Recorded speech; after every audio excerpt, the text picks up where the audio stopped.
Colleagues, good morning. I'm going to give you a chance to rest your arms for a minute here.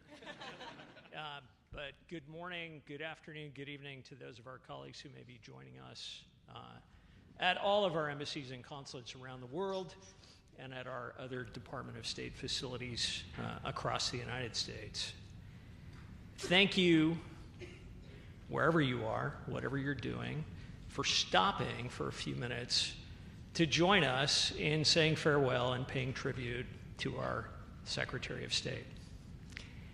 Everyone participating here has chosen to serve the nation, our fellow citizens, and each other. And those of us who chose to raise our right hand and take that oath of office know what a privilege it is every day to serve the nation. Every day. We also know that that service often comes with a cost. Long hours, missed family events. For those who serve overseas, there are other costs. Exotic ailments, isolation, sometimes danger. We have a lot of people who serve in harm's way. And sometimes there is an additional cost, and that is the cost and the price of being misunderstood. Despite our best efforts to communicate why we act as we do, why we make the choices we make on behalf of our fellow citizens to protect this great nation and advance its interests around the world in a very complex, dynamic, challenging world. No one's service has been harder than our leader, the Secretary of State. Not because he has the most dangerous role or works the longest hours, although that sometimes is true. It's because all of the hardest decisions, the most consequential choices, and the most painful trade-offs land on the Secretary. Not on the Secretary's desk, on the person, on the shoulders of the person who is in this office, who has sworn that oath. And the weight of those responsibilities is immense. Many of you will remember that the last clause of our oath of office commits us to well and faithfully discharge the duties of the office that we enter. Mr. Secretary, I know I speak for all of my colleagues here in this room, in the department, at our facilities around the nation, and at our embassies and consulates and missions around the world. I know they all believe as I do that you have met that commitment and you have kept your oath.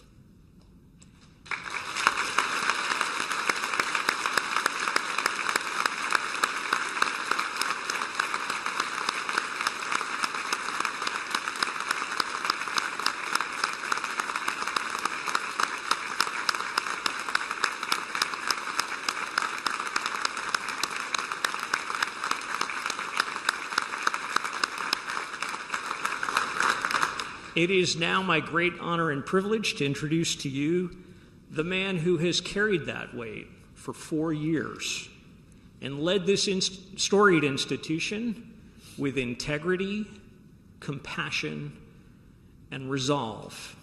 Ladies and gentlemen, the 71st Secretary of State of the United States of America, Anthony Blinken.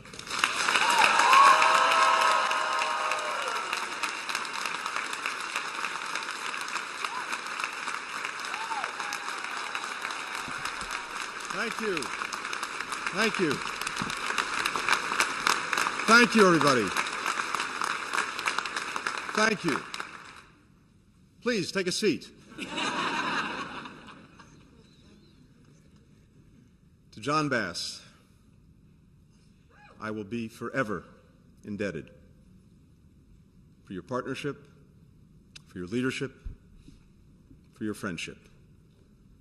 No finer Foreign Service officer in this generation than John Bass.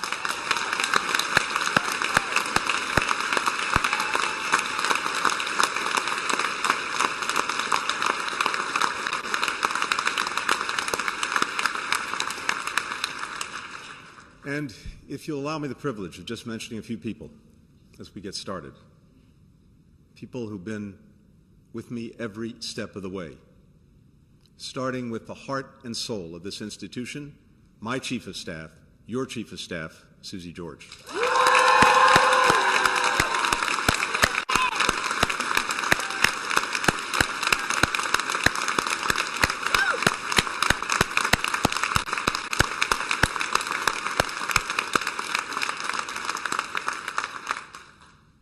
Tom Sullivan, my extraordinary policy partner, every step of the way these last 4 years.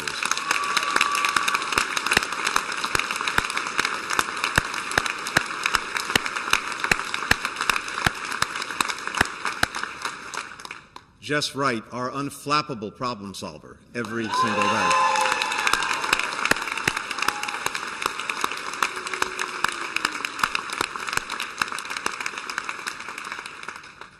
To two extraordinary leaders, our Deputy Secretaries, Kurt Campbell, Rich Verma.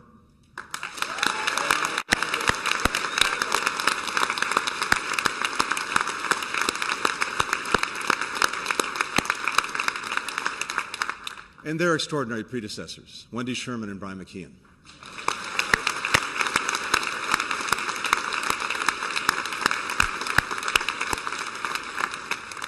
To our remarkable undersecretaries and assistant secretaries and all the leadership of this department.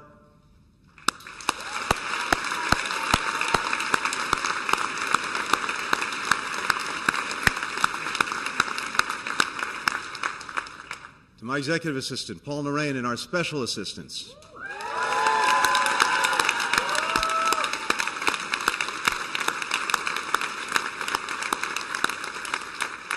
To Juliet, to Tina, to all the OMS who have kept us going every single day.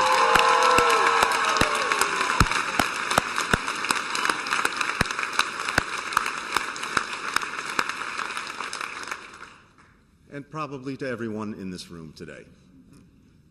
32 years ago, I walked through those C Street doors.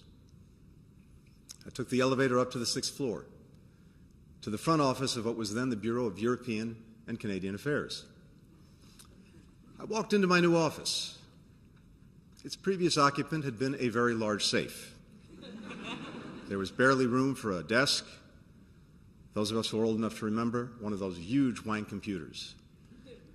And as I like to say, over 32 years, I moved up one flight from the 6th floor to the 7th floor and got some windows, so not bad.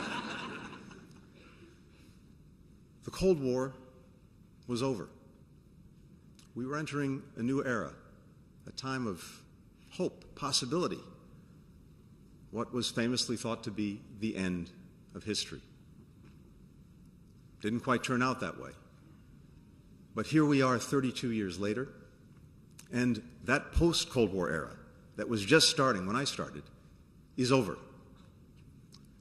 We're in a new time, a moment where there's an intense competition going on to try to shape what comes next. Revisionist powers challenging us and the rules of the road that have governed how we've lived and operated for so many years. Global challenges that affect every single one of our citizens and from which no one is immune. We have new actors who, whether they're a corporation, an NGO, a group of individuals, all now super empowered by technology and by information.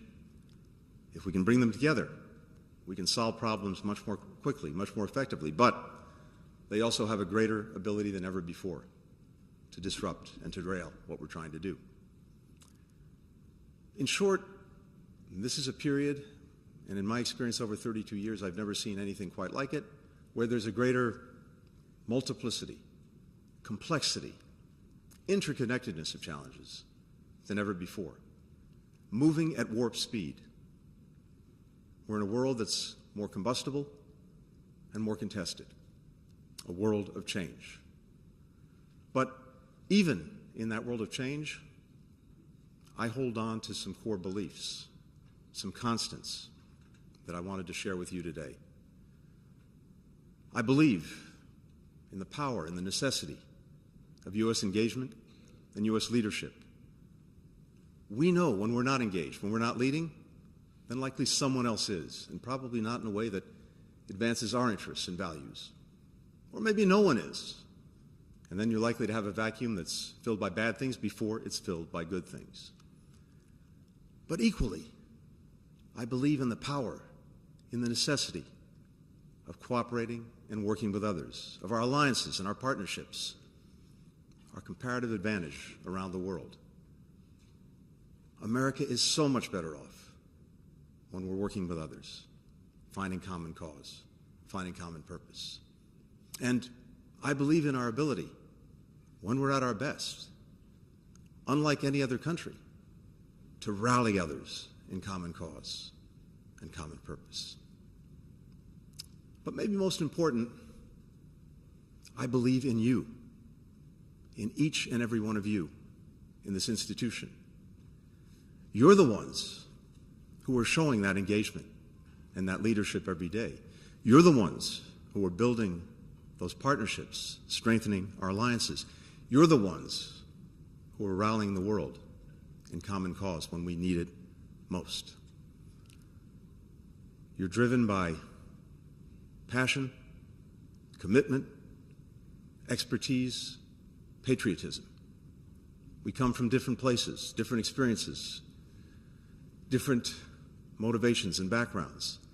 But I think what brings all of us together in this place, in this time, is that unique feeling that you get going to work every single day with the stars and stripes behind your back. I've watched you. I've worked with you. I've been inspired by you. I've seen you run into the burning buildings, not away from them. I've seen you get that peace agreement across the line at the last minute. I've seen you make sure that food and medicine can get to people who need it. I've seen you get Americans out of harm's way and get political prisoners out of jail. You serve in some of the hardest places. You ask the hardest questions. And you know that you have the extraordinary privilege of representing this country, representing our fellow citizens every day around the world. I believe in this community because that's what it is, a community. Whether you're in DS or driving our cars, whether you're a political econ officer, whether you're a political appointee, whether you're here issuing passports and getting visas to people, whether you're in public affairs, administration, protocol, human resources, whether you're an EFM or an LES, a family member, because you too serve and sacrifice. You're a community, and I've seen you come together time and again as a community, and I believe in you. As I look out at this incredible group, and some of you have heard me say this before, I often think of my favorite movie, one that back in the day, if you were turning the channels of the TV, you couldn't avoid around Christmas time. It's a Wonderful Life. And for those of you too young to really know the movie or remember the movie, simply put, at the start, the character, George Bailey, is thinking of taking his life because he thinks he's been a failure. He thinks he's let down his town, his community, his family. And then an angel taps him on the shoulder and shows him through the course of the movie what life would have been like in Bedford Falls for his family, for his community, for his town. And we see the difference that George Bailey made every single day. You are the Georgette Baileys of our time. Without you in the picture, this world, our country, would look so much different. With you in the picture, both are so much better. You're working every day to make things just a little bit better, a little bit more peaceful, a little bit more full of hope, of opportunity. That's your mission, and you do it so well. Now, this is a time of transition. And when we talk about transition, sometimes we talk about passing the baton. That's what I'll be doing. But that's not what most of you will be doing. Most of you, come Monday, you will keep running. And what gives me more confidence than anything else is to know that that's exactly what you'll do. I return to the highest calling in a democracy, that of being a private citizen. I'll no longer have the privilege of leading this institution, but I want you to know, I'll be its champion. I will be your champion forever. You, the custodians of the power and the promise of American diplomacy. Carry on. Thank you, thank you, thank you.